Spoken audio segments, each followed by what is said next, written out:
नमस्कार खबरां दे इस बुलेटिन च तुहाडा स्वागत। मैं रजनी। पहला पेश ने 94 खबरां। प्रधानमंत्री नरेंद्र मोदी वालों देश के आर्थिक जोनां दे आपसी संपर्क दे लई मल्टी मॉडल योजना दीआं तैयारियां दा जायजा। प्रधानमंत्री ने कहा कि इस योजना दे लागू होण दे नाल उत्पादकता, आर्थिक विकास ते नौजवानां दे लई रोजगार दे मौके वधणगे।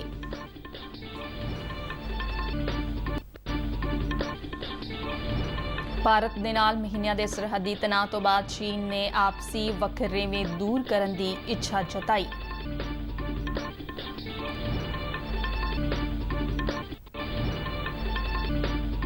ਉਪ ਰਾਸ਼ਟਰਪਤੀ ਐਮ ਵੈਂਕਈਆ ਨਾਇਡੂ ਨੇ ਉੱਚ ਸਿੱਖਿਆ ਸੰਸਥਾਨਾਂ ਵੱਲੋਂ ਸਮਾਜਿਕ ਸਰੋਕਾਰਾਂ ਦੇ ਨਾਲ ਸੰਬੰਧਿਤ ਖੋਜ ਆਧਾਰਿਤ ਸਿੱਖਿਆ ਤੇ ਜ਼ੋਰ ਦਿੱਤਾ।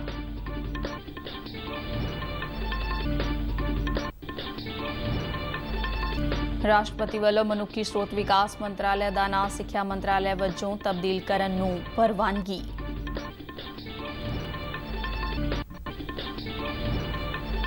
पंजाब मंत्रिमंडल की वर्चुअल कॉन्फ्रेंस दे विच सूबे अंदर लगातार वध रहे कोविड मामलों ते गंभीर चिंता जाहिर की गई।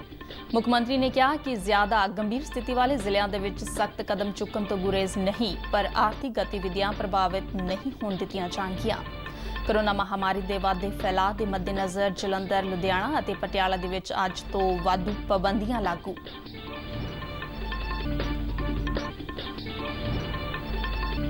पंजाब विधान सभा का एक दिना इजलास 28 अगस्त नूं होवेगा।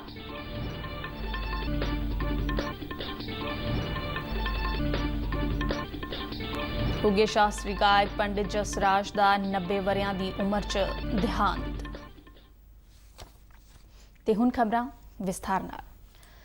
प्रधानमंत्री नरेंद्र मोदी ने देश के आर्थिक जोनां के आपसी संपर्क के लिए मल्टी मॉडल योजना दीआं तैयारियां संबंधी उच्च पद्धरी मीटिंग की प्रवानगी की। इस संबंधी ट्वीट राहीं जानकारी दिंदिआं प्रधानमंत्री ने दस्सिया कि इस मास्टर प्लान के अमल दे विच आउण दे नाल उत्पादकता, बुनियादी ढांचा, आर्थिक विकास ते नौजवानां दे लई मौकिਆਂ दे विच वाधा होवेगा। उन्होंने दस्सिया कि मीटिंग दौरान कौमी मास्टर प्लान के मल्टी मॉडल के ਵੱਖ-ਵੱਖ पहलुआं ते चर्चा की गई ते योजना दीआं तैयारियां दा जायजा लिया गया। इस उच्च पद्धरी मीटिंग केंद्रीय खजाना मंत्री निर्मला सीतारमण, रेलवे वंश ते मंत्री पीयूष गोयल ते शहरी हवाबाजी मंत्री हरदीप सिंह पुरी भी शामिल हुए। भारत दे नाल महीनिਆਂ ਦੇ ਸਰਹੱਦੀ ਤਣਾਅ ਤੋਂ ਬਾਅਦ ਚੀਨ ਨੇ ਆਪਸੀ ਵਖਰੇਵੇਂ ਦੂਰ ਕਰਨ ਦੀ ਇੱਛਾ ਜਤਾਈ ਹੈ। ਚੀਨ ਦੇ ਵਿਦੇਸ਼ ਮੰਤਰਾਲੇ ਦੇ ਬੁਲਾਰੇ ਜ਼ਾਓ ਲੀਜੀਆਨ ਨੇ ਮੀਡੀਆ ਦੇ ਨਾਲ ਗੱਲਬਾਤ ਕਰਦਿਆਂ ਕਿਹਾ ਕਿ ਚੀਨ ਭਾਰਤ ਦੇ ਨਾਲ ਆਪਸੀ ਸੰਬੰਧਾਂ ਨੂੰ ਅੱਗੇ ਵਧਾਉਣਾ ਚਾਹੁੰਦਾ ਹੈ, ਜਿਹੜੇ ਕਿ ਦੋਵਾਂ ਦੇਸ਼ਾਂ ਦੇ ਹਿੱਤ ਵਿੱਚ ਹੈ। ਜ਼ਾਓ ਨੇ ਕਿਹਾ ਕਿ ਚੀਨ ਤੇ ਭਾਰਤ ਨੂੰ ਆਪਸੀ ਕਦਰਾਂ ਕੀਮਤਾਂ ਦਾ ਸਤਿਕਾਰ ਕਰਨਾ ਚਾਹੀਦਾ ਹੈ, ਜਿਵੇਂ ਕਿ ਇਤਿਹਾਸ ਦੇ ਵਿੱਚ ਹੁੰਦਾ ਆਇਆ ਹੈ। ਉਨ੍ਹਾਂ ਕਿਹਾ ਕਿ ਚੀਨ ਭਾਰਤ ਦੇ ਨਾਲ ਸਿਆਸੀ ਦੁਵੱਲੇ ਵਿਸ਼ਵਾਸ ਨੂੰ ਮਜ਼ਬੂਤ ਕਰਨ, ਵਖਰੇਵਿਆਂ ਨੂੰ ਸੁਲਝਾਉਣ, ਸਹਿਯੋਗ ਨੂੰ ਮਜ਼ਬੂਤ ਕਰਨ ਤੇ ਦੁਵੱਲੇ ਰਿਸ਼ਤਿਆਂ ਨੂੰ ਸੁਧਾਰਨ ਦੇ ਲਈ ਕੰਮ ਕਰਨ ਨੂੰ ਤਿਆਰ ਹੈ। ਚੀਨੀ ਬੁਲਾਰੇ ਨੇ ਪ੍ਰਧਾਨ ਮੰਤਰੀ ਮੋਦੀ ਦੇ ਭਾਸ਼ਣ ਵਿਚਲੇ ਬਿਆਨ ਤੇ ਪ੍ਰਤੀਕਿਰਿਆ ਦਿੰਦਿਆਂ ਕਿਹਾ ਕਿ ਦੋਵੇਂ ਦੇਸ਼ ਨੇੜਲੇ ਗੁਆਂਢੀ ਨੇ ਤੇ 1 ਅਰਬ ਦੀ ਆਬਾਦੀ ਤੋਂ ਵੱਧ ਵਾਲੇ ਦੋਵਾਂ ਮੁਲਕਾਂ ਦੇ ਦੁਵੱਲੇ ਰਿਸ਼ਤਿਆਂ ਦੀ ਮਜ਼ਬੂਤੀ ਦੋਵਾਂ ਮੁਲਕਾਂ ਦੇ ਲੋਕਾਂ ਦੇ ਹਿੱਤ ਵਿੱਚ ਹੀ ਨਹੀਂ, ਬਲਕਿ ਖਿੱਤੇ ਤੇ ਵਿਸ਼ਵ ਦੇ ਵਿੱਚ ਸਥਿਰਤਾ, खुशहाली ते सहयोग ਲਈ भी लाजमी है। प्रधानमंत्री नरेंद्र मोदी वालों सुतंत्रता दिवस मौके दिते गए भाषण दे विच सरहदां ते विस्तार संबंधी भारत की विचारधारा नूं प्रकट करदिआं चीन नूं कड़ा सुनेहा दिता गया सी। उप राष्ट्रपति एम वैंकईया नायडू ने उच्च सिक्ख्या संस्थानां वालों समाजिक सरोकारां दे नाल संबंधित खोज आधारित सिक्ख्या ते जोर दिता है। IIT दिल्ली के डायमंड जुबली समागमां दा वीडियो कॉन्फ्रेंस राहीं उद्घाटन करदिआं उप राष्ट्रपति ने कहा कि उच्च सिक्ख्या संस्थानां दी पढ़ाई दा केंद्र समाजिक विषयां दे नाल संबंधित होना लाजमी है, जिस दे विच सेहत संबंधी मुद्दिआं तो लैके जलवायु तब्दीली आदि भी शामिल होने चाहिए ने। उन्होंने कहा कि अजिही स्थिति दे नाल देश नूं दरपेश मुश्किलां दे चिरस्थाई हल मिल सकणगे। उप राष्ट्रपति ने IIT ਦੇ ਵਿਦਿਆਰਥੀਆਂ ਨੂੰ ਦੇਸ਼ ਦੇ ਪੇਂਡੂ ਖੇਤਰ ਤੇ ਕਿਸਾਨਾਂ ਦੀਆਂ ਸਮੱਸਿਆਵਾਂ ਵੱਲ ਧਿਆਨ ਦੇਣ ਦੀ ਅਪੀਲ ਕੀਤੀ। ਉਨ੍ਹਾਂ ਕਿਹਾ ਕਿ ਨਾ ਸਿਰਫ ਖੇਤੀਬਾੜੀ ਉਤਪਾਦਕਤਾ ਨੂੰ ਵਧਾਇਆ ਜਾਵੇ, ਬਲਕਿ ਦੇਸ਼ ਦੇ ਵਿੱਚ ਪੌਸ਼ਟਿਕ ਤੇ ਪ੍ਰੋਟੀਨ ਭਰਪੂਰ ਭੋਜਨ ਦੀ ਉਪਲਬਧਤਾ ਤੇ ਵੀ ਧਿਆਨ ਕੇਂਦਰਿਤ ਕੀਤਾ ਜਾਣਾ ਚਾਹੀਦਾ ਹੈ। ਨਵੀਂ ਸਿੱਖਿਆ ਨੀਤੀ ਤੇ ਗੱਲ ਕਰਦਿਆਂ ਨਾਇਡੂ ਨੇ ਕਿਹਾ ਕਿ ਇਸ ਦੇ ਲਾਗੂ ਹੋਣ ਦੇ ਨਾਲ ਭਾਰਤ आलमी पद्धर ते सिक्ख्या दे पूरे वजों विकसित होवेगा। उन्होंने कहा है कि मौजूदा समय विश्व के 534 दे सिक्ख्या संस्थानां दे विच भारत दे केवल 8 संस्थान ही शामिल ने, जिन्हां दी गिनती नूं भविख दे विच कौमांतरी मापदंडां दे नाल मेल दे आधार ते वधाया जावेगा।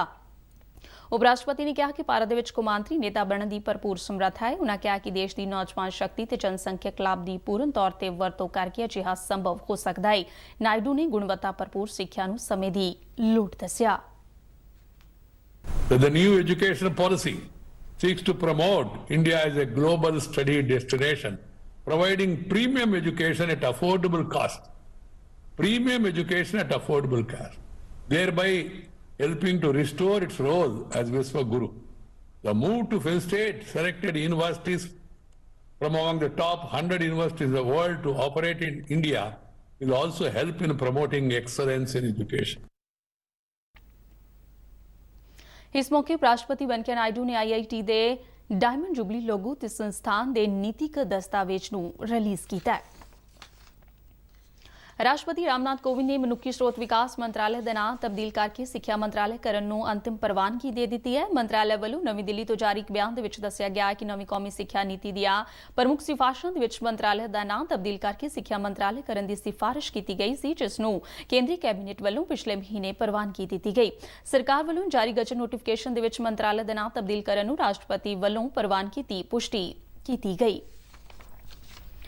ਭਾਰਤੀ ਜਨਤਾ ਪਾਰਟੀ ਦੇ ਉਮੀਦਵਾਰ ਜੈਪ੍ਰਕਾਸ਼ ਨਿਸ਼ਾਨ ਨੂੰ ਉੱਤਰ ਪ੍ਰਦੇਸ਼ ਤੋਂ ਨਿਰਵਿਰੋਧ ਰਾਜ ਸਭਾ ਮੈਂਬਰ ਚੁਣਿਆ ਗਿਆ ਹੈ। ਚੋਣ ਅਧਿਕਾਰੀ ਬ੍ਰਿਜਭੂਸ਼ਣ ਦੁਬੇ ਨੇ ਜਾਣਕਾਰੀ ਦਿੰਦਿਆਂ ਦੱਸਿਆ ਕਿ ਰਾਜ ਸਭਾ ਨੂੰ ਜ਼ਿਮਨੀ ਚੋਣ ਲਈ ਕੇਵਲ ਇੱਕ ਹੀ ਉਮੀਦਵਾਰ ਵੱਲੋਂ ਨਾਮਜ਼ਦਗੀ ਕਾਗਜ਼ ਭਰੇ ਗਏ ਸਨ ਤੇ ਬੀਤੇ ਦਿਨ ਕਾਗਜ਼ ਵਾਪਸ ਲੈਣ ਦੀ ਆਖਰੀ ਤਾਰੀਖ ਲੰਘਣ ਤੋਂ ਬਾਅਦ ਜੈਪ੍ਰਕਾਸ਼ ਨਿਸ਼ਾਨ ਨੂੰ ਨਿਰਵਿਰੋਧ ਰਾਜ ਸਭਾ ਮੈਂਬਰ ਐਲਾਨਿਆ ਗਿਆ ਹੈ।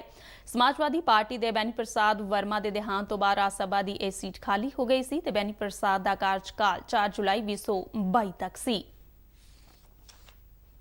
ਪੰਜਾਬ ਮੰਤਰੀ ਮੰਡਲ ਦੀ ਵਰਚੁਅਲ ਕਾਨਫਰੰਸ ਦੇ ਵਿੱਚ ਸੂਬੇ ਦੇ ਵਿੱਚ ਲਗਾਤਾਰ ਵਧ ਰਹੇ ਕੋਵਿਡ ਮਾਮਲਿਆਂ ਤੇ ਇਸ ਮਹਾਮਾਰੀ ਦੇ ਨਾਲ ਹੋ ਰਹੀਆਂ ਮੌਤਾਂ ਦੇ ਵਿੱਚ ਵਾਧੇ ਤੇ ਗੰਭੀਰ ਚਿੰਤਾ ਜ਼ਾਹਰ ਕੀਤੀ ਗਈ। ਮੀਟਿੰਗ ਦੌਰਾਨ ਮੁੱਖ ਮੰਤਰੀ ਕੈਪਟਨ ਅਮਰਿੰਦਰ ਸਿੰਘ ਨੇ ਕਿਹਾ ਕਿ ਉਹ ਕੋਰੋਨਾ ਮਹਾਮਾਰੀ ਨੂੰ ਹੋਰ ਫੈਲਣ ਤੋਂ ਰੋਕਣ ਦੇ ਲਈ ਸਖਤ ਕਦਮ ਚੁੱਕਣ ਤੋਂ ਗੁਰੇਜ਼ ਨਹੀਂ ਕਰਨਗੇ। ਕੋਵਿਡ ਸਥਿਤੀ ਦੀ ਸਮੀਖਿਆ ਦੌਰਾਨ ਮਾਹਿਰ ਸਿਹਤ ਸਲਾਹਕਾਰ ਕਮੇਟੀ ਦੇ ਚੇਅਰਮੈਨ ਡਾਕਟਰ ਕੇ ਤਲਵਾਰ ਵੱਲੋਂ ਸਖਤ ਕਦਮ ਚੁੱਕੇ ਜਾਣ ਦੀ ਸਲਾਹ ਦਿੱਤੀ ਗਈ, ਜਿਸ ਦਾ ਕੈਪਟਨ ਅਮਰਿੰਦਰ ਸਿੰਘ ਨੇ ਸਮਰਥਨ ਕੀਤਾ। ਮੁੱਖ ਮੰਤਰੀ ਨੇ ਉਨ੍ਹਾਂ ਇਲਾਕਿਆਂ ਦੇ ਵਿੱਚ ਲਾਕਡਾਊਨ ਲਗਾਉਣ ਦੀ ਸੰਭਾਵਨਾ ਤੋਂ ਇਨਕਾਰ ਨਹੀਂ ਕੀਤਾ ਜਿੱਥੇ ਲਗਾਤਾਰ ਵੱਡੀ ਗਿਣਤੀ ਦੇ ਵਿੱਚ ਕੋਰੋਨਾ ਮਾਮਲੇ ਸਾਹਮਣੇ ਆ ਰਹੇ, ਪਰ ਨਾਲ ਹੀ ਉਨ੍ਹਾਂ ਇਹ ਵੀ ਸਪਸ਼ਟ ਕੀਤਾ ਹੈ ਕਿ ਇਸ ਦੇ ਨਾਲ ਆਰਥਿਕ ਗਤੀਵਿਧੀਆਂ ਪ੍ਰਭਾਵਿਤ ਨਹੀਂ ਹੋਣੀਆਂ ਚਾਹੀਦੀਆਂ। ਇਸ ਤੋਂ ਪਹਿਲਾਂ ਸੂਬੇ ਦੇ ਅਰਥਚਾਰੇ ਨੂੰ ਮੁੜ ਪੈਰਾਂ ਤੇ ਲਿਆਉਣ ਦੇ ਲਈ ਬਣਾਏ ਗਏ ਮਾਹਰ ਗਰੁੱਪ ਦੇ ਚੇਅਰਮੈਨ ਮੋਹਨਟੇਕ ਸਿੰਘ ਆਲੂਵਾਲੀਆ ਨੇ ਵੀ ਕਿਹਾ ਕਿ ਸੂਬੇ ਦੇ ਵਿੱਚ ਆਰਥਿਕ ਗਤੀਵਿਧੀਆਂ ਤੇ ਅਸਰ ਨਹੀਂ ਪੈਣਾ ਚਾਹੀਦਾ। ਉਨ੍ਹਾਂ ਕੁਝ ਅਖਬਾਰਾਂ ਦੇ ਵਿੱਚ ਛਪੀਆਂ ਇਹਨਾਂ ਖਬਰਾਂ ਦਾ ਖੰਡਨ ਕੀਤਾ ਹੈ ਕਿ ਮਾਹਰ ਗਰੁੱਪ ਵੱਲੋਂ ਕਿਸਾਨਾਂ ਨੂੰ ਦਿੱਤੀ ਜਾ ਰਹੀ ਮੁਫਤ ਬਿਜਲੀ ਨੂੰ ਵਾਪਸ ਲੈਣ ਦਾ ਸੁਝਾਅ ਦਿੱਤਾ ਗਿਆ ਹੈ। ਮੋਹਨਟੇਕ ਸਿੰਘ ਆਲੂਵਾਲੀਆ ਨੇ ਕਿਹਾ ਕਿ ਮਾਹਰ ਗਰੁੱਪ ਝੋਨੇ ਤੇ ਨਿਰਭਰਤਾ ਨੂੰ ਘਟਾ ਕੇ ਖੇਤੀ ਦੇ ਵਿੱਚ ਭਿੰਨਤਾ ਦੇ ਹੱਕ ਵਿੱਚ ਹੈ ਤੇ ਉਹ ਚਾਹੁੰਦਾ ਹੈ ਕਿ ਪੰਜਾਬ ਆਉਣ ਵਾਲੇ 5 ਸਾਲਾਂ ਦੇ ਵਿੱਚ ਜਨ ਸਿਹਤ ਮੂਲ ਢਾਂਚੇ ਦੇ ਵਿਕਾਸ ਤੇ ਆਪਣੇ ਖਰਚੇ ਦੇ ਵਿੱਚ ਹਰ ਸਾਲ 20% ਦਾ ਇਜ਼ਾਫਾ ਕਰੇ। ਕੋਵਿਡ ਸੰਕਟ ਤੇ ਆਪਣੀ ਪੇਸ਼ਕਾਰੀ ਦੌਰਾਨ ਡਾਕਟਰ ਕੇ ਤਲਵਾਰ ਨੇ ਕਿਹਾ ਕਿ ਲੁਧਿਆਣਾ, ਮੋਹਾਲੀ, ਜਲੰਧਰ ਤੇ ਪਟਿਆਲਾ ਜ਼ਿਲ੍ਹਿਆਂ ਦੇ ਵਿੱਚ ਕੋਰੋਨਾ ਵਾਇਰਸ ਦੇ ਮਾਮਲਿਆਂ ਦੇ ਵਿੱਚ ਸਭ ਤੋਂ ਜ਼ਿਆਦਾ ਵਾਧਾ ਹੋ ਰਿਹਾ ਹੈ ਅਤੇ ਇਨ੍ਹਾਂ 4 ਜ਼ਿਲ੍ਹਿਆਂ ਦੇ ਵਿੱਚ ਸਥਿਤੀ ਤੇ ਕਾਬੂ ਪਾਉਣ ਦੇ ਲਈ ਸਖਤ ਇਤਿਹਾਤੀ ਕਦਮ ਚੁੱਕੇ ਜਾਣ ਦੀ ਲੋੜ ਹੈ। ਉਨ੍ਹਾਂ ਕਿਹਾ ਕਿ ਇਸ ਵੇਲੇ ਸੂਬੇ ਦੇ ਵਿੱਚ ਕੋਰੋਨਾ ਨੂੰ ਲੈ ਕੇ ਸਥਿਤੀ ਗੰਭੀਰ ਹੈ ਤੇ ਕੋਰੋਨਾ ਵਾਇਰਸ ਦੀ ਪੁਸ਼ਟੀ ਵਾਲੇ ਮਾਮਲਿਆਂ ਦੀ ਕੁੱਲ ਸੰਖਿਆ 31,000 ਤੋਂ ਪਾਰ ਹੋ ਗਈ ਹੈ, ਜਦਕਿ ਇਸ ਮਹਾਮਾਰੀ ਕਾਰਨ ਸੂਬੇ ਦੇ ਵਿੱਚ 800 ਮੌਤਾਂ ਹੋ ਚੁੱਕੀਆਂ ਨੇ। ਪੰਜਾਬ ਸਰਕਾਰ ਵੱਲੋਂ ਕੋਵਿਡ-19 ਦੇ ਵਧ ਰਹੇ ਮਾਮਲਿਆਂ ਦੇ ਮੱਦੇਨਜ਼ਰ ਸੂਬੇ ਦੇ ਵੱਡੇ ਸ਼ਹਿਰਾਂ ਜਲੰਧਰ, ਲੁਧਿਆਣਾ ਤੇ ਪਟਿਆਲਾ ਦੇ ਵਿੱਚ ਅਗਲੇ ਹੁਕਮਾਂ ਤੱਕ ਵਾਧੂ ਪਾਬੰਦੀਆਂ ਲਗਾਈਆਂ ਗਈਆਂ ਨੇ। ਸੂਬੇ ਦੇ ਸ਼ਹਿਰੀ ਇਲਾਕਿਆਂ ਵਿੱਚ ਵੀ ਸਾਰੀਆਂ ਗੈਰ ਜ਼ਰੂਰੀ ਗਤੀਵਿਧੀਆਂ ਦੇ ਲਈ ਵਿਅਕਤੀਆਂ ਦੀ ਆਵਾਜਾਈ ਤੇ ਮਿਊਨਿਸਪਲ ਹੱਦਾਂ ਦੇ ਅੰਦਰ ਰਾਤ 9 ਵਜੇ ਤੋਂ ਸਵੇਰੇ 5 ਵਜੇ ਤੱਕ ਪਾਬੰਦੀਆਂ ਦੇ ਹੁਕਮ ਜਾਰੀ ਕੀਤੇ ਗਏ ਨੇ। ਸਰਕਾਰੀ ਬੁਲਾਰੇ ਮੁਤਾਬਿਕ 2 ਤੋਂ ਵੱਧ ਸ਼ਿਫਟਾਂ ਦੇ ਸੰਚਾਲਨ, ਰਾਸ਼ਟਰੀ ਤੇ ਰਾਜਮਾਰਗ ਤੇ ਵਿਅਕਤੀਆਂ ਤੇ ਜ਼ਰੂਰੀ ਵਸਤਾਂ ਦੀ ਆਵਾਜਾਈ ਤੇ ਸਮਾਨ ਉਤਾਰਨ ਦੀ ਆਗਿਆ ਹੋਵੇਗੀ। ਰੈਸਟੋਰੈਂਟ ਤੇ ਹੋਟਲ ਇਕਾਈਆਂ ਰਾਤ 8:30 ਵਜੇ ਤੱਕ ਖੁੱਲੀਆਂ ਰਹਿਣਗੀਆਂ। ਇਸ ਤੋਂ ਇਲਾਵਾ ਦੁਕਾਨਾਂ ਤੇ ਸ਼ਾਪਿੰਗ ਮਾਲ 8 ਵਜੇ ਤੱਕ ਤੇ ਸ਼ਰਾਬ ਦੇ ਠੇਕੇ 8:30 ਵਜੇ ਤੱਕ ਖੁੱਲਣਗੇ। ਸੂਬੇ ਭਰ ਵਿੱਚ ਜ਼ਰੂਰੀ ਵਸਤਾਂ ਤੇ ਸ਼ਾਪਿੰਗ ਮਾਲਾਂ ਦੇ ਵਿੱਚ ਵਪਾਰ ਕਰਨ ਵਾਲਿਆਂ ਤੋਂ ਇਲਾਵਾ 31 ਜੁਲਾਈ ਦੀਆਂ ਹਿਦਾਇਤਾਂ ਮੁਤਾਬਿਕ ਦੁਕਾਨਾਂ ਐਤਵਾਰ ਨੂੰ ਬੰਦ ਰਹਿਣਗੀਆਂ ਤੇ ਇਸ ਤੋਂ ਇਲਾਵਾ ਲੁਧਿਆਣਾ, ਪਟਿਆਲਾ ਤੇ ਜਲੰਧਰ ਦੇ ਵਿੱਚ ਦੁਕਾਨਾਂ ਤੇ ਸ਼ਾਪਿੰਗ ਮਾਲ ਅਗਲੇ ਹੁਕਮਾਂ ਤੱਕ ਸ਼ਨੀਵਾਰ ਨੂੰ ਬੰਦ ਰਹਿਣਗੇ। ਪੰਜਾਬ ਸਰਕਾਰ ਨੇ ਲੋਕਾਂ ਨੂੰ ਅਪੀਲ ਕੀਤੀ ਹੈ ਕਿ ਉਹ ਸ਼ਨੀਵਾਰ, ਐਤਵਾਰ ਨੂੰ ਲੁਧਿਆਣਾ, ਪਟਿਆਲਾ ਤੇ ਜਲੰਧਰ ਦੇ ਵਿੱਚ ਬੇਲੋੜੀ ਯਾਤਰਾ ਤੋਂ ਗੁਰੇਜ਼ ਕਰਨ। ਕੋਰੋਨਾ ਵਾਇਰਸ ਮਹਾਮਾਰੀ ਸ਼ੁਰੂ ਹੋਣ ਤੋਂ ਬਾਅਦ ਪੰਜਾਬ ਵਿਧਾਨ ਸਭਾ ਦੀ ਪਹਿਲੀ ਮੀਟਿੰਗ 28 ਅਗਸਤ ਨੂੰ ਸੱਦੀ ਗਈ ਹੈ। ਵਿਧਾਨ ਸਭਾ ਦਾ ਵਿਸ਼ੇਸ਼ ਇਜਲਾਸ ਸਿਰਫ 1 ਦਿਨਾਂ ਦਾ ਹੋਵੇਗਾ। ਮੁੱਖ ਮੰਤਰੀ ਕੈਪਟਨ ਅਮਰਿੰਦਰ ਸਿੰਘ ਦੀ ਅਗਵਾਈ ਦੇ ਵਿੱਚ ਵੀਡੀਓ ਕਾਨਫਰੰਸ ਰਾਹੀਂ ਕੈਬਨਿਟ ਮੀਟਿੰਗ ਦੌਰਾਨ ਸੰਵਿਧਾਨਕ ਤੌਰ ਤੇ ਲਾਜ਼ਮੀ ਇਸ 1 ਦਿਨਾ ਸੈਸ਼ਨ ਨੂੰ ਮਨਜ਼ੂਰੀ ਦਿੱਤੀ ਗਈ। ਸੰਵਿਧਾਨ ਅਨੁਸਾਰ ਪਿਛਲੇ ਸੈਸ਼ਨ ਤੋਂ ਬਾਅਦ 6 ਮਹੀਨਿਆਂ ਦੇ ਅੰਦਰ ਵਿਧਾਨ ਸਭਾ ਦੀ ਬੈਠਕ ਸੱਦੇ ਜਾਣਾ ਲਾਜ਼ਮੀ ਹੈ। ਕੈਬਨਿਟ ਵੱਲੋਂ ਫੈਸਲਾ ਕੀਤਾ ਗਿਆ ਹੈ ਕਿ ਇਸ 1 ਦਿਨਾ ਸੈਸ਼ਨ ਦੌਰਾਨ 2 ਬੈਠਕਾਂ ਹੋਣਗੀਆਂ ਤੇ ਵਿਧਾਨ ਸਭਾ ਦਾ ਅਗਲਾ ਸੈਸ਼ਨ ਕੋਵਿਡ ਸਥਿਤੀ ਦੇ ਵਿੱਚ ਸੁਧਾਰ ਤੋਂ ਬਾਅਦ ਨਿਯਮਿਤ ਤੌਰ ਤੇ ਸੱਦਿਆ ਜਾਵੇਗਾ। ਪੰਜਾਬ ਕੈਬਨਿਟ ਦੇ ਫੈਸਲੇ ਤੋਂ ਬਾਅਦ ਸੂਬੇ ਦੇ ਰਾਜਪਾਲ ਨੂੰ ਸੰਵਿਧਾਨ ਦੀ ਧਾਰਾ 174 ਅਨੁਸਾਰ 15ਵੀਂ ਪੰਜਾਬ ਵਿਧਾਨ ਸਭਾ ਦੇ 12ਵੇਂ ਸੈਸ਼ਨ ਨੂੰ ਸੱਦੇ ਜਾਣ ਦੇ ਲਈ ਅਧਿਕਾਰਤ ਕੀਤਾ ਗਿਆ।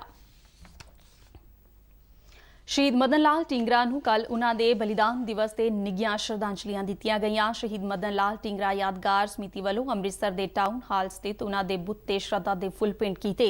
ਇਸ ਸਮਾਗਮ ਦੇ ਵਿੱਚ ਪੰਜਾਬ ਦੇ ਸਾਬਕਾ ਮੰਤਰੀ ਤੇ ਭਾਜਪਾ ਆਗੂ ਲక్ష్ਮੀ ਕਾਂਤਾ ਚਾਵਲਾ ਸਮੇਤ ਹੋਰ ਕਈ ਸਿਆਸੀ ਆਗੂ ਤੇ ਪ੍ਰਸ਼ਾਸਨਿਕ ਅਧਿਕਾਰੀ ਵੀ ਸ਼ਾਮਲ ਹੋਏ। ਇਸ ਮੌਕੇ ਲక్ష్ਮੀ ਕਾਂਤਾ ਚਾਵਲਾ ਨੇ ਕਿਹਾ ਕਿ ਸ਼ਹੀਦ ਮਦਨ ਲਾਲ ਢੀਂਗਰਾ ਅੰਮ੍ਰਿਤਸਰ ਦੇ ਇੱਕ ਰੱਜੇ ਪੁੱਜੇ ਪਰਿਵਾਰ ਦੇ ਵਿੱਚ ਪੈਦਾ ਹੋਏ। ਲਾਹੌਰ ਤੋਂ ਸਿੱਖਿਆ ਪ੍ਰਾਪਤ ਕਰਨ ਉਪਰੰਤ ਉਹ ਇੰਜੀਨੀਅਰਿੰਗ ਦੀ ਪੜ੍ਹਾਈ ਦੇ ਲਈ ਇੰਗਲੈਂਡ ਚਲੇ ਗਏ ਅਤੇ ਉੱਥੇ ਭਾਰਤ ਭਵਨ ਦੇ ਵਿੱਚ ਵੀਰ ਸਾਵਰਕਰ ਤੇ ਹੋਰ ਕ੍ਰਾਂਤੀਕਾਰੀਆਂ ਦੇ ਸੰਪਰਕ ਦੇ ਵਿੱਚ ਆਏ। ਮਦਨ ਲਾਲ ਢੀਂਗਰਾ ਨੇ ਵੇਖਿਆ ਕਿ ਕਰਜਨ ਵਾਲੀ ਨਾਂ ਦਾ ਇੱਕ ਅੰਗਰੇਜ਼ ਅਧਿਕਾਰੀ ਭਾਰਤੀ ਵਿਦਿਆਰਥੀਆਂ ਤੇ ਇੱਕ ਜਾਸੂਸ ਦੀ ਤਰ੍ਹਾਂ ਨਜ਼ਰ ਰੱਖਦਾ ਸੀ ਤੇ ਉਹਨਾਂ ਨੂੰ ਵਾਰ-ਵਾਰ ਅਪਮਾਨਿਤ ਕਰਦਾ ਸੀ। ਮਦਨ ਲਾਲ ਢੀਂਗਰਾ ਵਰਗੇ ਇੱਕ ਦੇਸ਼ ਭਗਤ ਨੂੰ ਇਹ ਸਹੀ ਨਹੀਂ ਲੱਗਿਆ ਤੇ ਇਸੇ ਦੌਰਾਨ ਉਹ ਵੀਰ ਸਾਵਰਕਰ ਤੇ ਸ਼ਾਮਜੀ ਕ੍ਰਿਸ਼ਨ ਵਰਮਾ ਦੇ ਨਾਲ ਮੇਲਚੋਲ ਮਗਰੋਂ ਭਾਰਤ ਭਵਨ ਤੇ ਇੱਕ ਅਹਿਮ ਮੈਂਬਰ ਬਣ ਗਏ ਤੇ ਮਨ ਹੀ ਮਨ ਭਾਰਤ ਮਾਤਾ ਦੇ ਲਈ ਆਪਣਾ ਜੀਵਨ ਕੁਰਬਾਨ ਕਰਨ ਦੀ ਸਹੁੰ ਖਾਧੀ। ਫਿਰ ਇੱਕ ਦਿਨ ਅਜਿਹਾ ਆਇਆ ਜਦ ਢੀਂਗਰਾ ਨੇ ਲੰਡਨ ਦੇ ਵਿੱਚ ਭਾਰਤੀਆਂ ਦੇ ਅਪਮਾਨ ਦਾ ਬਦਲਾ ਲਿਆ। 1 ਜੁਲਾਈ 1909 ਨੂੰ ਇੱਕ ਵੱਡੀ ਪ੍ਰੋਗਰਾਮ ਦੇ ਵਿੱਚ ਉਹਨਾਂ ਕਰਜਨ ਵਾਲੀ ਨੂੰ ਗੋਲੀ ਮਾਰ ਦਿੱਤੀ, ਜਿਸ ਮਗਰੋਂ ਅੰਗਰੇਜ਼ਾਂ ਨੇ ਮਦਨ ਲਾਲ ਢੀਂਗਰਾ ਨੂੰ ਫਾਂਸੀ ਦਾ ਹੁਕਮ ਸੁਣਾਇਆ। ਲੰਡਨ ਦੀ ਪੈਟਨ ਵਿਲੇ ਜੇਲ੍ਹ ਦੇ ਵਿੱਚ 17 ਅਗਸਤ 1909 ਨੂੰ ਢੀਂਗਰਾ ਭਾਰਤ ਮਾਤਾ ਨੂੰ ਆਜ਼ਾਦ ਕਰਵਾਉਣ ਦੀ ਖਾਤਰ ਫਾਂਸੀ ਤੇ ਝੂਲ ਗਏ।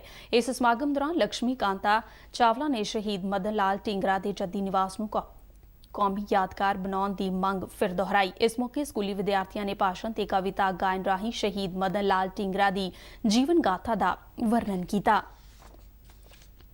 ਉੱਘੇ ਭਾਰਤੀ ਸ਼ਾਸਤਰੀ ਗਾਇਕ ਪੰਡਿਤ ਜਸਰਾਜ ਦਾ ਬੀਤੇ ਦਿਨ ਅਮਰੀਕਾ ਦੇ ਨਿਊ ਜਰਸੀ ਦੇ ਵਿੱਚ ਦੇਹਾਂਤ ਹੋ ਗਿਆ। ਉਹ 90 ਵਰ੍ਹਿਆਂ ਦੇ ਸਨ ਤੇ ਉਹਨਾਂ ਦੇ ਪਰਿਵਾਰ ਵੱਲੋਂ ਜਾਰੀ ਬਿਆਨ ਮੁਤਾਬਿਕ ਬੀਤੇ ਦਿਨ ਸਵੇਰ ਵੇਲੇ ਦਿਲ ਦਾ ਦੌਰਾ ਪੈਣ ਕਾਰਨ ਉਹਨਾਂ ਦਾ ਦੇਹਾਂਤ ਹੋਇਆ। ਉਹ ਸੰਗੀਤ ਦੇ ਮੇਵਾੜੀ ਘਰਾਣੇ ਦੇ ਨਾਲ ਸੰਬੰਧ ਰੱਖਦੇ ਸਨ। ਕੋਰੋਨਾ ਵਾਇਰਸ ਕਾਰਨ ਲੱਗੀਆਂ ਪਾਬੰਦੀਆਂ ਦੇ ਕਾਰਨ ਉਹ ਪਿਛਲੇ ਕੁਝ ਮਹੀਨਿਆਂ ਤੋਂ ਅਮਰੀਕਾ ਵਿੱਚ ਹੀ ਰਹਿ ਰਹੇ ਸਨ। ਪੰਡਿਤ ਜਸਰਾਜ ਦੇ ਤਕਰੀਬਨ 8 ਦਹਾਕਿਆਂ ਦੇ ਸੰਗੀਤਕ ਸਫ਼ਰ ਨੂੰ ਸੰਗੀਤ ਪ੍ਰੇਮੀਆਂ ਵੱਲੋਂ ਸਦਾ ਯਾਦ ਕੀਤਾ ਜਾਵੇਗਾ। ਉਨ੍ਹਾਂ ਵੱਲੋਂ ਠੁਮਰੀ ਦੇ ਮੇਲ ਦੇ ਨਾਲ ਗਾਏ ਗਏ ਖਿਆਲ ਉਨ੍ਹਾਂ ਦੀ ਵਿਲੱਖਣ ਪ੍ਰਤਿਭਾ ਦਾ ਲੋਹਾ ਮਨਵਾਉਂਦੇ ਸਨ। ਸੰਗੀਤ ਦੇ ਖੇਤਰ ਵਿੱਚ ਉਨ੍ਹਾਂ ਦੀਆਂ ਉਪਲਬਧੀਆਂ ਦੇ ਲਈ ਭਾਰਤ ਸਰਕਾਰ ਵੱਲੋਂ 1975 ਦੇ ਵਿੱਚ ਪਦਮ ਸ਼੍ਰੀ, 1990 ਦੇ ਵਿੱਚ ਪਦਮ ਭੂਸ਼ਣ ਤੇ 2000 ਦੇ ਵਿੱਚ ਪਦਮ ਵਿਭੂਸ਼ਣ ਦੇ ਨਾਲ ਸਨਮਾਨਿਤ ਕੀਤਾ ਗਿਆ ਸੀ। ਸਾਲ 1987 ਦੇ ਵਿੱਚ ਉਨ੍ਹਾਂ ਨੂੰ ਸੰਗੀਤ ਨਾਟਕ ਅਕਾਦਮੀ ਪੁਰਸਕਾਰ ਵੀ ਦਿੱਤਾ ਗਿਆ ਸੀ। ਰਾਸ਼ਟਰਪਤੀ, ਉਪ ਰਾਸ਼ਟਰਪਤੀ ਅਤੇ ਪ੍ਰਧਾਨ ਮੰਤਰੀ ਨੇ ਪੰਡਿਤ ਜਸਰਾਜ ਦੇ ਦੇਹਾਂਤ ਤੇ ਡੂੰਘਾ ਦੁੱਖ ਪ੍ਰਗਟ ਕੀਤਾ ਹੈ। ਰਾਸ਼ਟਰਪਤੀ ਰਾਮਨਾਥ ਕੋਵਿੰਦ ਨੇ ਆਪਣੇ ਸ਼ੋਕ ਸੰਦੇਸ਼ ਦੇ ਵਿੱਚ ਕਿਹਾ ਕਿ 8 ਦਹਾਕਿਆਂ ਤੱਕ ਸ਼ਾਸਤਰੀ ਸੰਗੀਤ ਦੇ ਮਹਾਰਥੀ ਪੰਡਿਤ ਜਸਰਾਜ ਦੇ ਦੇਹਾਂਤ ਦੇ ਨਾਲ ਉਨ੍ਹਾਂ ਨੂੰ ਡੂੰਘਾ ਦੁੱਖ ਹੋਇਆ ਹੈ। ਉਪ ਰਾਸ਼ਟਰਪਤੀ ਐਮ ਵੈਂਕਈਆ ਨਾਇਡੂ ਨੇ ਕਿਹਾ ਕਿ ਪੰਡਿਤ ਜਸਰਾਜ ਨੇ ਭਾਰਤੀ ਸ਼ਾਸਤਰੀ ਸੰਗੀਤ ਦੇ ਵਿੱਚ ਵੱਡਾ ਯੋਗਦਾਨ ਪਾਇਆ ਹੈ। ਪ੍ਰਧਾਨ ਮੰਤਰੀ ਨਰਿੰਦਰ ਮੋਦੀ ਨੇ ਸ਼ੌਕ ਸੁਨੇਹੇ ਦੇ ਵਿੱਚ ਕਿਹਾ ਕਿ ਪੰਡਿਤ ਜਸਰਾਜ ਦੇ ਦੇਹਾਂਤ ਦੇ ਨਾਲ ਭਾਰਤੀ ਸੰਗੀਤ ਦੇ ਖੇਤਰ ਨੂੰ ਵੱਡਾ ਨੁਕਸਾਨ ਹੋਇਆ ਹੈ। ਉੱਤਰ ਪ੍ਰਦੇਸ਼ ਦੇ ਆਲੇ ਦੁਆਲੇ ਦੇ ਇਲਾਕਿਆਂ ਦੇ ਵਿੱਚ ਭਾਰੀ ਵਰਖਾ ਹੋਣ ਦੇ ਨਾਲ ਸੂਬੇ ਦੇ 15 ਜ਼ਿਲ੍ਹਿਆਂ ਦੇ 788 ਪਿੰਡ ਹੜ੍ਹ ਦੀ ਮਾਰ ਹੇਠ ਆ ਗਏ। ਉੱਤਰ ਪ੍ਰਦੇਸ਼ ਦੇ ਰਾਹਤ ਕਾਰਜਾਂ ਸੰਬੰਧੀ ਵਿਭਾਗ ਵੱਲੋਂ ਦਿੱਤੀ ਜਾਣਕਾਰੀ ਮੁਤਾਬਿਕ ਪ੍ਰਭਾਵਿਤ ਹੋਏ ਤਕਰੀਬਨ 450 ਪਿੰਡਾਂ ਦੇ ਵਿੱਚ ਹੜ੍ਹਾਂ ਦੀ ਸਥਿਤੀ ਗੰਭੀਰ ਬਣ ਗਈ ਹੈ। ਜਾਣਕਾਰੀ ਮੁਤਾਬਿਕ ਉੱਤਰ ਪ੍ਰਦੇਸ਼ ਦੇ ਅੰਬੇਦਕਰ ਨਗਰ, ਅਯੋਧਿਆ, ਆਜ਼ਮਗੜ੍ਹ, ਬਿਹਾਰੀਚ, ਬਲੀਆ, ਬਾਰਾਬੰਕੀ, ਬਸਤੀ, ਗੋਂਡਾ, ਗੋਰਖਪੁਰ ਤੇ ਹੋਰਨਾਂ ਜ਼ਿਲ੍ਹਿਆਂ ਦੇ ਪਿੰਡਾਂ ਦੇ ਵਿੱਚ ਹੜ੍ਹਾਂ ਦੇ ਨਾਲ ਭਾਰੀ ਮਾਲੀ ਨੁਕਸਾਨ ਹੋਇਆ ਹੈ। ਇਨ੍ਹਾਂ ਜ਼ਿਲ੍ਹਿਆਂ ਵਿੱਚੋਂ ਲੰਘਣ ਵਾਲੀਆਂ ਸ਼ਾਰਦਾ, ਘੱਗਰ ਤੇ ਸਰੀਓ ਨਦੀਆਂ ਕਈ ਇਲਾਕਿਆਂ ਦੇ ਵਿੱਚ ਖਤਰੇ ਦੇ ਨਿਸ਼ਾਨ ਤੋਂ ਉੱਪਰ ਵਗ ਰਹੀਆਂ ਨੇ। ਸੂਬੇ ਦੇ ਮੁੱਖ ਮੰਤਰੀ ਯੋਗੀ ਆਦਿੱਤਿਆਨਾਥ ਨੇ ਹੜ੍ਹ ਪ੍ਰਭਾਵਿਤ ਲੋਕਾਂ ਨੂੰ ਹਰ ਸੰਭਵ ਸਹਾਇਤਾ ਦੇਣ ਦੇ ਲਈ ਅਧਿਕਾਰੀਆਂ ਨੂੰ ਨਿਰਦੇਸ਼ ਜਾਰੀ ਕੀਤੇ ਨੇ। ਇਸ ਤੋਂ ਇਲਾਵਾ ਸੂਬਾ ਸਰਕਾਰ ਵੱਲੋਂ 331 ਰਾਹਤ ਕੈਂਪਾਂ ਦੇ ਵਿੱਚ ਰਹਿ ਲੋਕਾਂ ਦੇ ਲਈ ਰਾਸ਼ਨ ਕਿੱਟਾਂ ਤੇ ਹੋਰ ਲੋੜੀਂਦੀ ਸਮੱਗਰੀ ਯਕੀਨੀ ਬਣਾਉਣ ਦੇ ਲਈ ਵੀ ਕਿਹਾ ਹੈ। ਹੜ੍ਹ ਪ੍ਰਭਾਵਿਤ ਜ਼ਿਲ੍ਹਿਆਂ ਦੇ ਵਿੱਚ ਕੌਮੀ ਤੇ ਸੂਬਾਈ ਸੰਕਟ ਮੋਚਨ ਬਲਾਂ ਦੀਆਂ 15 ਟੀਮਾਂ ਬਚਾਅ ਤੇ ਰਾਹਤ ਕਾਰਜਾਂ ਦੇ ਵਿੱਚ ਜੁਟੀਆਂ ਹੋਈਆਂ ਨੇ। ਬੁਲਟਨ ਦੇ ਅਖੀਰ ਵਿੱਚ ਚੋਣਵੀਆਂ ਖਬਰਾਂ ਇੱਕ ਵਾਰ ਫਿਰ ਤੋਂ। ਪ੍ਰਧਾਨ ਮੰਤਰੀ ਨਰਿੰਦਰ ਮੋਦੀ ਵੱਲੋਂ ਦੇਸ਼ ਦੇ ਆਰਥਿਕ ਜ਼ੋਨਾਂ ਦੇ ਆਪਸੀ ਸੰਪਰਕ ਦੇ ਲਈ ਮਲਟੀ ਮਾਡਲ ਯੋਜਨਾ ਦੀਆਂ ਤਿਆਰੀਆਂ ਦਾ ਜਾਇਜ਼ਾ। ਪ੍ਰਧਾਨ ਮੰਤਰੀ ਨੇ ਕਿਹਾ ਕਿ ਇਸ ਯੋਜਨਾ ਦੇ ਲਾਗੂ ਹੋਣ ਦੇ ਨਾਲ ਉਤਪਾਦਕਤਾ, ਆਰਥਿਕ ਵਿਕਾਸ ਤੇ ਨੌਜਵਾਨਾਂ ਦੇ ਲਈ ਰੁਜ਼ਗਾਰ ਦੇ ਮੌਕੇ ਵਧਣਗੇ।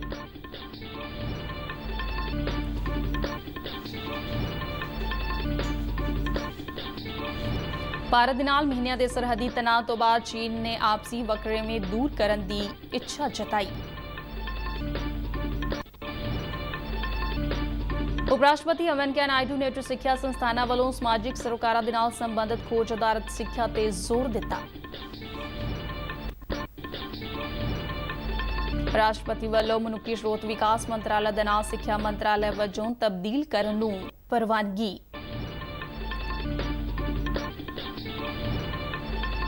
ਪੰਜਾਬ ਮੰਤਰੀ ਮੰਡਲ ਦੀ ਵਰਚੁਅਲ ਕਾਨਫਰੰਸ ਦੇ ਵਿੱਚ ਸੂਬੇ ਅੰਦਰ ਲਗਾਤਾਰ ਵਧ ਰਹੇ ਕੋਵਿਡ ਮਾਮਲਿਆਂ ਤੇ ਗੰਭੀਰ ਚਿੰਤਾ ਜ਼ਾਹਰ ਕੀਤੀ ਗਈ। ਮੁੱਖ ਮੰਤਰੀ ਨੇ ਕਿਹਾ ਕਿ ਜ਼ਿਆਦਾ ਗੰਭੀਰ ਸਥਿਤੀ ਵਾਲੇ ਜ਼ਿਲ੍ਹਿਆਂ ਦੇ ਵਿੱਚ ਸਖਤ ਕਦਮ ਚੁੱਕਣ ਤੋਂ ਗੁਰੇਜ਼ ਨਹੀਂ, ਪਰ ਆਰਥਿਕ ਗਤੀਵਿਧੀਆਂ ਪ੍ਰਭਾਵਿਤ ਨਹੀਂ ਹੋਣ ਦਿੱਤੀਆਂ ਜਾਣਗੀਆਂ।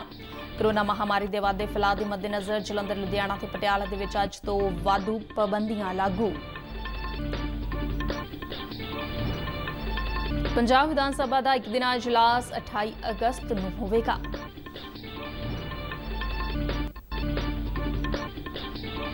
ਉੱਘੇ ਸ਼ਾਸਤਰੀ ਗਾਇਕ ਪੰਡਿਤ ਜਸਰਾਜ ਦਾ 90 ਵਰ੍ਹਿਆਂ ਦੀ ਉਮਰ ਦੇ ਵਿੱਚ ਦੇਹਾਂਤ। ਇਸ ਦੇ ਨਾਲ ਹੀ ਖਬਰਾਂ ਦਾ ਇਹ ਬੁਲੇਟਿਨ ਖਤਮ ਹੁੰਦਾ ਹੈ। ਨਮਸਕਾਰ।